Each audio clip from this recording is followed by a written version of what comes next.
बिस्मिल्लाहिर्रहमानिर्रहीम। एमआरआई की बेसिक्स, उसके बेसिक प्राइमरी मैग्नेट और सेकेंडरी मैग्नेट तो हमने पहले ही डिस्कस कर लिए हैं। आज हमारा टॉपिक है contrast agents in MRI. Historical development अगर देखें तो shortly after the introduction of clinical MRI the first contrast enhanced human MRI study were reported in 1981 using ferric chloride as a contrast agent in the GIT. In 1984, Carr et al. Were the first to demonstrate the use of gadolinium compound as a diagnostic intravascular MRI contrast agent। ये सबसे important बात है कि 1984 में gadolinium use हुआ था और अब सबसे ज़्यादा गैडोलिनियम ही यूज़ हो रहा है।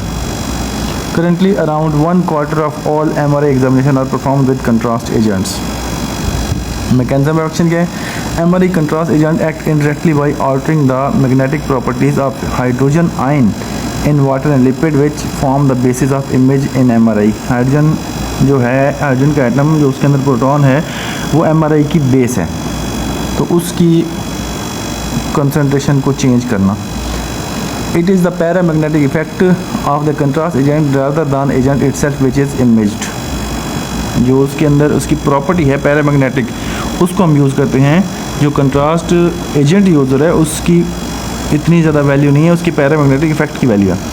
To increase the inherent contrast between tissue MRI contrast agent must alter the rate of relaxation of proton within the tissue. जो रिलैक्सेशन दो टाइम है T1 T2 टाइम, उनको अल्टरनेट करना, कम ज़्यादा कर देना। The change in relaxation vary and therefore different tissue produce differential enhancement of the signal. कोई ज़्यादा ब्लैक हो जाता है, कोई ज़्यादा वाइट हो जाता है using contrast agents. There are different means by which these effect on proton can be produced using a range of MRI contrast agents। मुख्तलिफ एजेंट उसको ब्लैक कराते हैं, मुख्तलिफ एजेंट उसको वाइट कराते हैं, मुख्तलिफ एजेंट किसी सिग्नल को बिल्कुल वाइट ख़त्म कर देते हैं, मुख्तलिफ एजेंट किसी कमज़ोर सिग्नल को बढ़ा देते हैं। MRI contrast interact with the magnetic moment of the proton in the tissue by exerting a larger magnetic field density, जो कि property imparted by their unpaired electron and thereby altering their T1 relaxation time producing a change in signal intensity। PD proton density पे ये effect नहीं करते, T1 और T2 time पे ही effect करके image को वाइट ब्लैक करते हैं। The electron magnetic moment also cause local change in the magnetic field which promote more rapid proton dephasing and therefore shorten the T2 relaxation time। Proton की डिफेजिंग को बढ़ा देते हैं या कभी कभी कम भी कर देते हैं, तो T1 T2 टाइम पे इफेक्ट करते हैं। All contrast agents shorten both T1 T2 relaxation time but some will predominantly affect T1 and other predominantly T2। जो हमें चाहिए होता है उस हिसाब से हम कंट्रास्ट यूज़ करते हैं। जैसा कि एक्सरे में हम यूज़ करते हैं आयनिक, नॉन आयनिक वगैरह। Agent with unpaired electron spin or potential contrast material for use in MRI, these may be classified under three headings।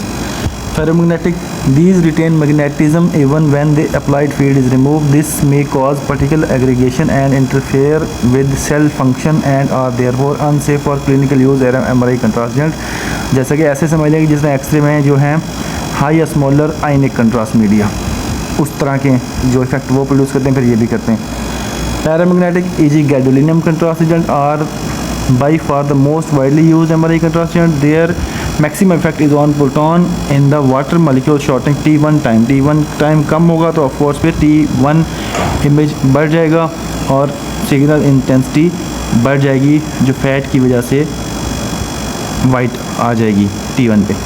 Super paramagnetic e.g. particle of iron oxide, these cause abrupt change in the local magnetic field which result in rapid proton dephasing and reduction in the T2 relaxation time and hence producing decreased signal intensity on T2 image। ये उसके उलट हैं paramagnetic के। Super paramagnetic compound are available in preparation for providing GI contrast agents. जिस तरह oral contrast देते हैं X-rays में।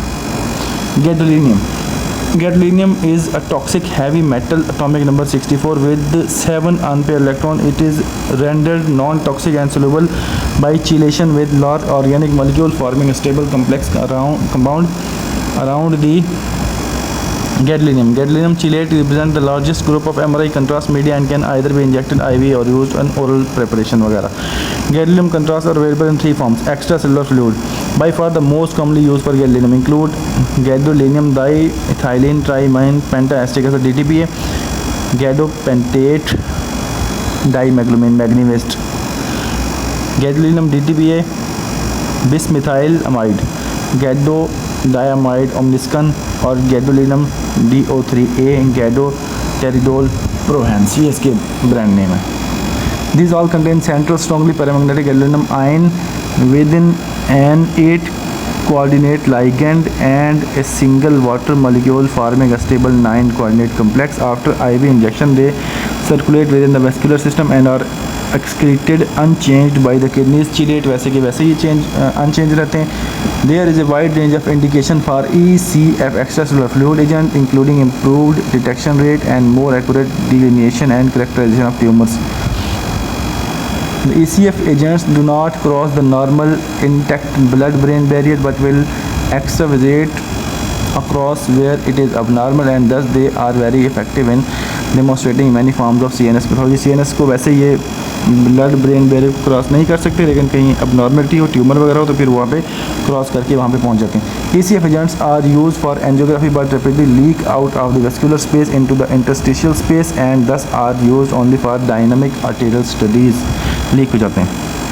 Liver agent, the excretion pathway of the gadolinium chelate can be modified to produce compounds such as gadolinium bopta, gadobenate and gado-DTPA, which are taken by hepatocytes and excreted intact via the hepatobiliary system and GB के through ये intestine से GI के ज़रिए remove हो जाएंगे। These agents are used improve detection of liver lesion that do not contain hepatocyte, therefore do not take up the contrast such as liver metastasis। contrast नहीं होगा तो फिर image black आएगा इनका।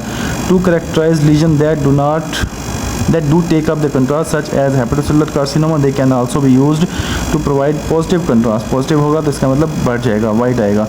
image on the hepatobiliary system, blood pool agent है तीसरे number पे। these bind reversely to human albumin forming large molecule with higher laxivity and longer persistence in the vascular space than ECF agent, allowing a wide range of vascular imaging वगैरह वगैरह।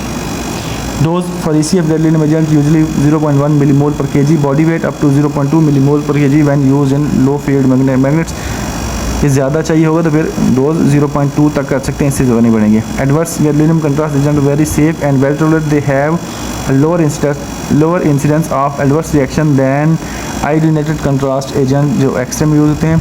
Adverse reaction gadolinium are most mild and self limiting, खुद ब खुद खत्म हो जाता है। These can be divided in acute and delayed reaction.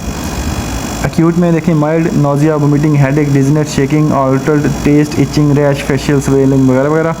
Moderate में tachycardia, bradycardia, hypertension, generalised erythema, dyspnoea, bronchospasm, wheezing, mild hypertension. Same to same वही वाले हैं जो कि एक्सरे वाले होते हैं।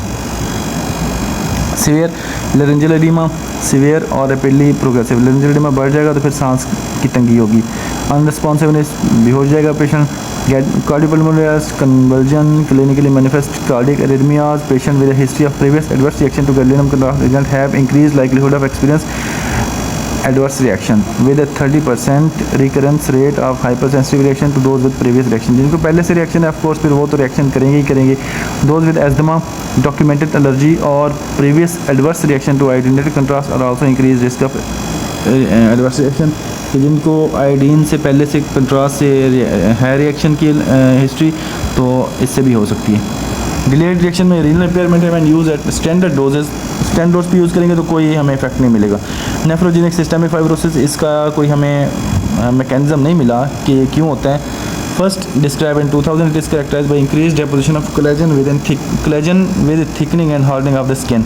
कंट्रैक्चर में मतलब बाजू मुड़ तोड़ जाते हैं, फिर वो उंगलियां वगैरह छोटी हो जाती हैं, हड्डियां छोटी हो जाती हैं। In some patient clinical involvement of other tissue.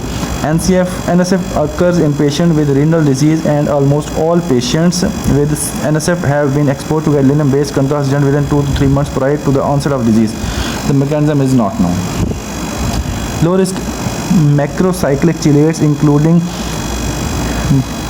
dotarim, gadotriol, gadobutyryl, उसके नाम है कंट्रास्ट के। Medium risk linear ionic chelate including gadoxetic acid और MultiHance. High risk linear non ionic chelates including gadodiamide Omniscan and linear ionic chelates including Magnevist वगैरह। acute adverse reaction है, identify patient at increased risk of reaction because of previous gadolinium reaction, asthma, allergy, previous adverse reaction। जिनको पहले से history है। For those that increase risk consider alternative test not requiring gadolinium agent, gadolinium के अलावा कोई और जिसने ferric chloride इस्तेमाल हुआ था पहला वो यूज़ कर सकते हैं। If proceeding with IV gadolinium contrast, patient who have previously reacted to one gadolinium based contrast agent should be injected with a different agent if they are studies, कि पहले जिसको गैडोलिनम से एलर्जी है तो फिर वो यूज़ ना करें, दूसरा यूज़ कर लें। Those with an increase risk of adverse reaction should be monitored more closely after injection. Delayed में identify patient and increase risk of NSF, क्योंकि NSF का मैकेनिज्म हमें मालूम नहीं है। Particularly patients with renal impairment, patient in the perioperative period after liver transplant, infants, neonates and elderly, उनको फिर नहीं ना लगाएं। For patient and increase risk consider alternative test not requiring gadolinium agent. If proceeding with gadolinium contrast, the use of high risk gadolinium contrast medium is contraindicated. The lowest possible dose of lower medium gadolinium based contrast should be use, की कम से कम dose use करनी चाहिए। GI contrast में MRI enteroclysis is increasingly widely used in the evaluation of small bowel. Enteroclysis एक technique है imaging की। During this examination 1 to 3 litre of 0.5% methyl cellulose solution in water infused via nasogastric tube is used as the GI contrast agent. Oral contrast. Other contrast method can be used to distinguish the bowel from adjacent soft tissue. As with CT, bowel contrast agent must be palatable and need to mix readily with the bowel contents to ensure even distribution. They can be divided into two groups: positive agent, negative agent. Positive, they include fatty oils and gadolinium. They act by T1 shortening effect and appear white on T1 image. Negative वाले black आएंगे. These include ferrite and barium sulfate. 60 to 70% water by water. These act by T2 shortening effect and appear black on T2 image. MRI in contrast in pregnancy and lactation. MRI contrast gel should not be routinely given to pregnant patient. ज़रूरी हो तो देना चाहिए, वरना नहीं देना चाहिए. Although they are no reports of teratogenic or magnetic effects, mutagenic effects in human, there are no case-controlled prospective studies in large number of patients and the precise risk of the fetus is not known. कि fetus को नुकसान नहीं पहुंचता, लेकिन फिर भी कम देने चाहिए. Gadolinium chelates may accumulate in the amniotic fluid and remain there for an indefinite period of time with potential dissociation of the toxic free gadolinium ion. फिर हो सकता है कि नुकसान पहुंचाए, लेकिन ऐसा कोई केस सामने आया नहीं है. The decision to administer MRI contrast agent to a pregnant patient should be made on a case-by-case basis and accomplished by an informed and well documented risk benefit analysis. के रेडियोलॉजिस्ट को भी पता होना चाहिए और जो उसकी गायनोकोलॉजिस्ट है उसको भी पता होना चाहिए, वो साथ होने चाहिए. The use of gadolinium contrast agent is considered safe during lactation. Only tiny amount of gadolinium based contrast agent given IV to a lactating mother reach the milk and a minute proportion entering the baby's gut is absorbed. जो थोड़ा बहुत पहुँचता है वो भी absorbed हो जाता है. ये मुख्तलिफ MRI contrast agents. ये एक इमेज दिखाया गया है, इसमें MRI सिंपल और MRI कंट्रास्ट के फ़र्क दिखाया गया कि कैसे फ़र्क पड़ता है.